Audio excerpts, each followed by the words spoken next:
saya Merlin Rumawi. Pada video kali ini, kami dari kelompok 3 akan mempresentasikan tentang konversi biomasa kayu bakar. Penjelasannya mengenai konversi kayu bakar dan seluk-beluk tentang pengolahan kayu bakar.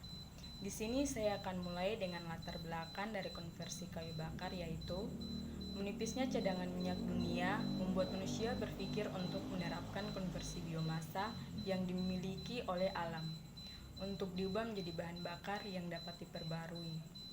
Nah, salah satunya yaitu kayu bakar.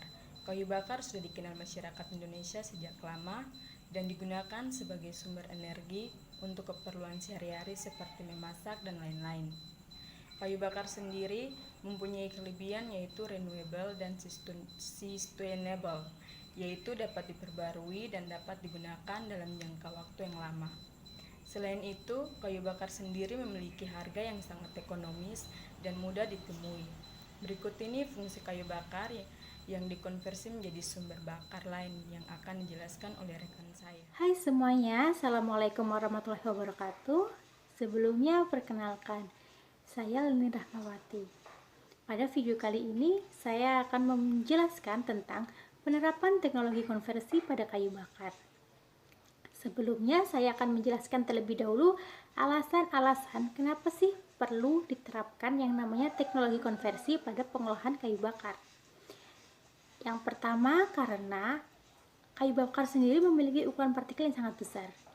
Dan yang kedua, karena adanya kandungan air dan kotoran, yang mana tidak memungkinkan untuk kayu bakar diolah secara langsung.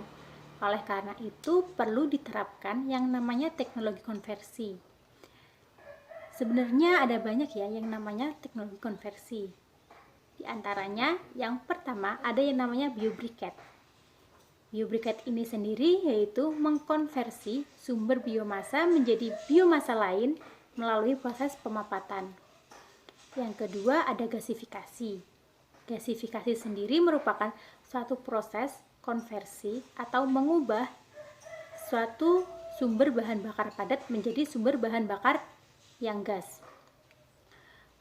Proses gasifikasi terjadi pada sebuah alat yang disebut gasifier.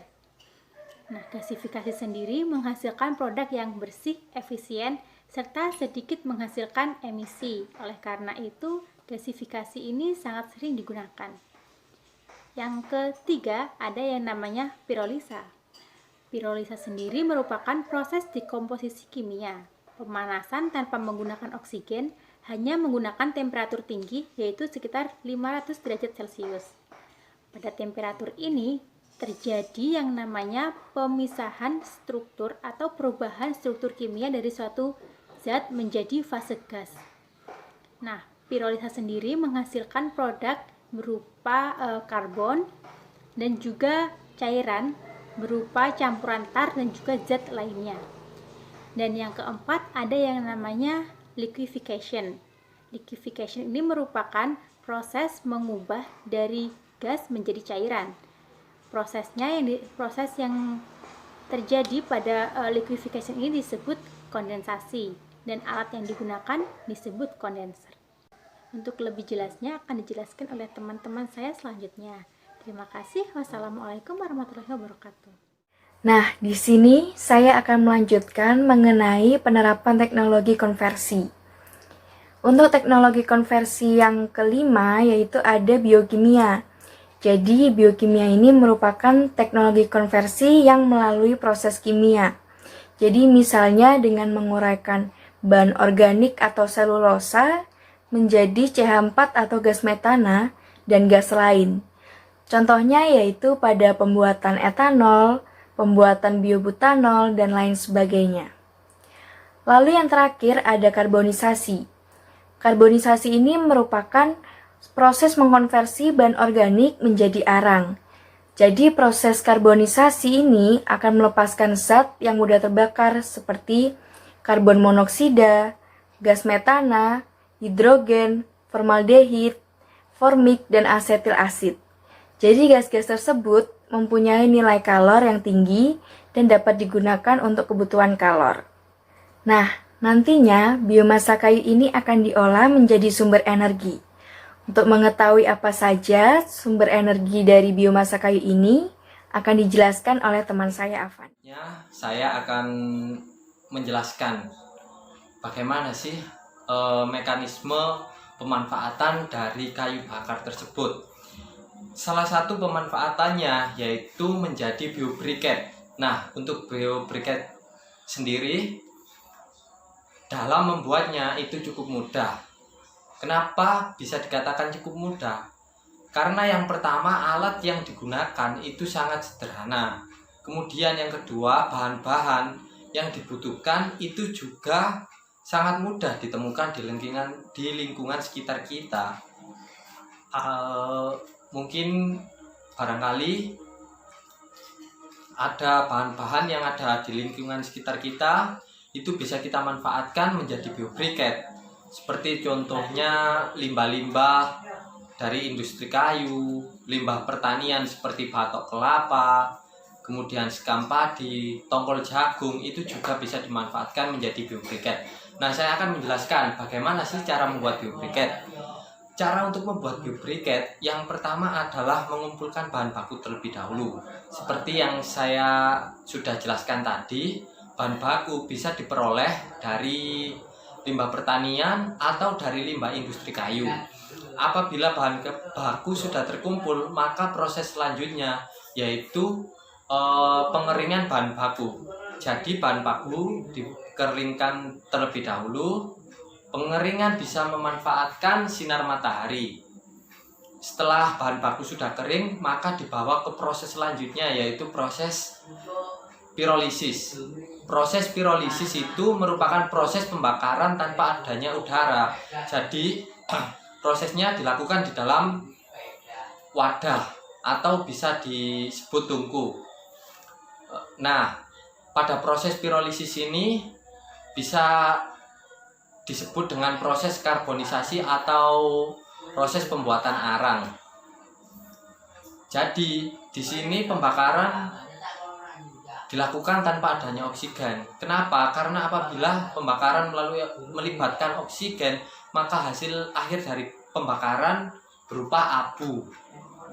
Setelah kayu atau bahan baku sudah berubah menjadi arang, maka arang tersebut akan ditumbuk terlebih dahulu untuk menjadi lebih kecil dan lebih halus. Serta juga tidak lupa dilakukan pengayakan agar hasil arang yang didapatkan ukurannya lebih sama atau homogen.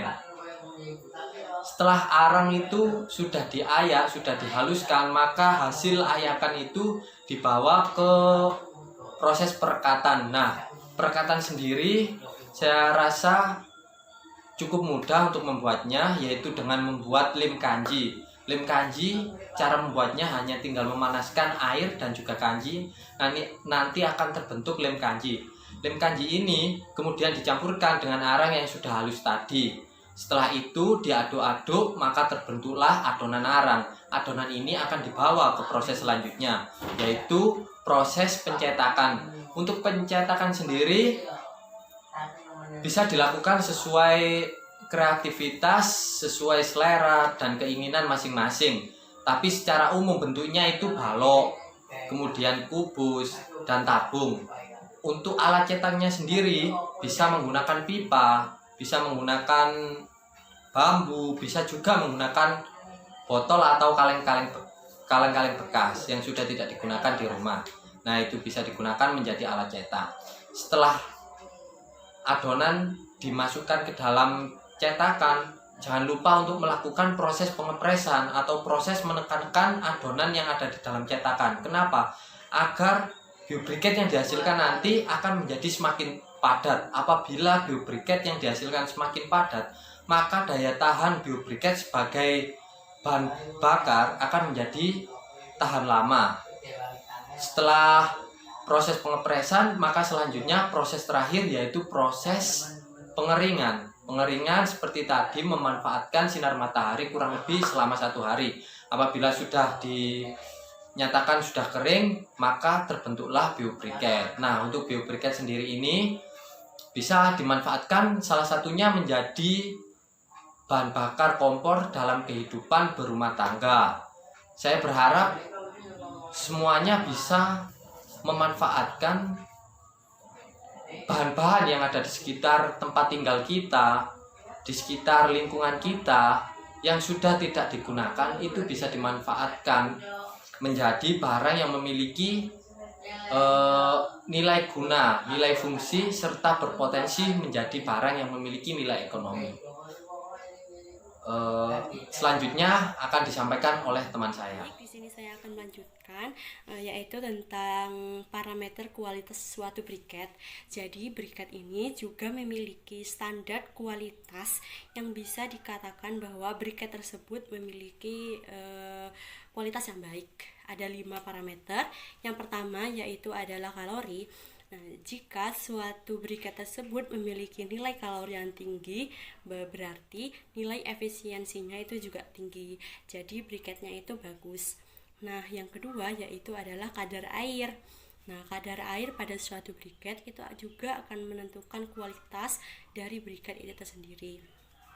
Nah, jika briketnya itu memiliki kadar air tinggi, berarti kan briketnya itu sulit terbakar karena dia mengandung air yang tinggi. Itu sangat merugikan bagi kita jika menggunakan briket yang memiliki kandungan air yang tinggi.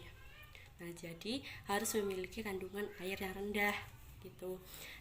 Nah, selanjutnya yang ketiga yaitu adalah kandungan volatile matters atau zat terbang. Nah, zat terbang itu apa? Jadi zat terbang itu adalah kandungan dari briket jika suatu briket itu dipanaskan tanpa udara atau dengan sedikit udara. Jadi sekitar panas pembakarannya itu 950 derajat Celcius itu akan menghasilkan suatu zat terbang.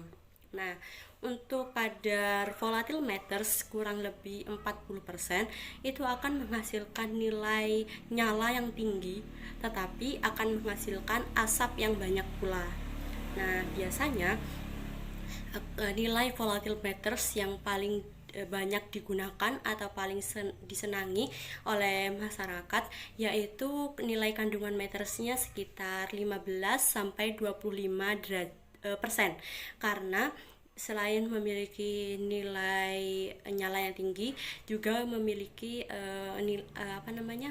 memiliki asap atau menghasilkan asap yang lebih sedikit gitu. Selanjutnya yang keempat yaitu adalah kadar abu. Nah, briket atau biobriket ini kan diproduksi dari kayu. Nah, kayu tersebut merupakan zat organik.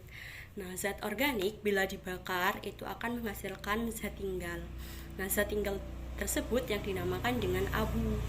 Nah, abu briket itu berasal dari pasir, clay atau kandungan mineral lain yang terkandung pada suatu briket. Jika kadar abunya pada suatu briket tersebut tinggi, itu akan sangat merugikan karena juga akan meninggalkan kerak yang cukup banyak. Nah, jadi ciri-cirinya jika suatu briket itu memiliki kadar abu yang tinggi, dia itu akan nilai nyalanya itu cepat habis. Jadi bisa dibayangkan seperti ini.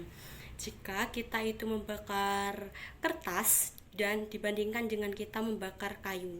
Nah, jika kita membakar kertas, maka nilai nyalanya kan dia cepat habis menyalanya, tetapi dia memiliki kadar abu yang lebih tinggi. Dan jika kita bandingkan dengan kayu, jika kita membakar kayu, nah, dia akan memiliki nilai nyalanya itu lebih lama dibandingkan dengan kita membakar kertas. Tapi juga kita akan menghasilkan kandungan abu yang lebih sedikit kan kalau dibandingkan dengan kita membakar kertas. Nah, jadi seperti itu. Selanjutnya parameter yang kelima akan dibahas oleh teman saya. Nah, untuk parameter kualitas briket yang kelima yaitu ada kadar karbon. Jadi nilai kadar karbon ini diperoleh melalui pengurangan angka 100 dengan jumlah kadar air atau kelembapan, kadar abu, dan jumlah zat terbang atau volatile matters. Oke, yang terakhir saya akan menjelaskan mengenai standar kualitas briket arang kayu yang diperoleh dari Badan Standarisasi Nasional. Jadi briket arang kayu ini sudah memiliki standar, yaitu Standar Nasional Indonesia. Untuk pertama yaitu kadar air. Kadar air di sini nilainya maksimal 8%. Kenapa seperti itu? Karena briket yang memiliki kadar air yang cukup tinggi itu akan membutuhkan udara yang lebih banyak untuk mengeringkan briket tersebut. Akibatnya, briket tersebut akan sulit untuk terbakar. Selanjutnya ada kadar zat terbang atau volatimeter. Jadi nilai kadar volatimeter ini yaitu 15%. Jadi umumnya kadar volatimeter yang lebih disenangi adalah kadar volatimeter yang lebih rendah, antara 15-25%. Kenapa demikian? Karena kadar volatimeter yang rendah ini akan menghasilkan asap yang lebih sedikit dalam pemakaiannya sehingga lebih disenangi oleh masyarakat. Yang ketiga yaitu ada nilai kalori, di mana nilai kalori ini minimal 5000 kilokalori per kilogram. Kenapa minimal 5000? Karena semakin tinggi nilai kalori briket, akan semakin bagus kualitas briket tersebut, dikarenakan efisiensi pembakarannya tinggi. Yang terakhir yaitu ada kadar abu, di mana nilainya maksimal 8% juga. Kenapa demikian? Karena briket dengan kandungan abu yang cukup tinggi akan sangat tidak menguntungkan, dikarenakan nantinya akan membentuk kerak. Sekian penjelasan dari kelompok kami mengenai kayu bakar. Kurang lebihnya mohon maaf, semoga bermanfaat. Wassalamualaikum warahmatullahi wabarakatuh.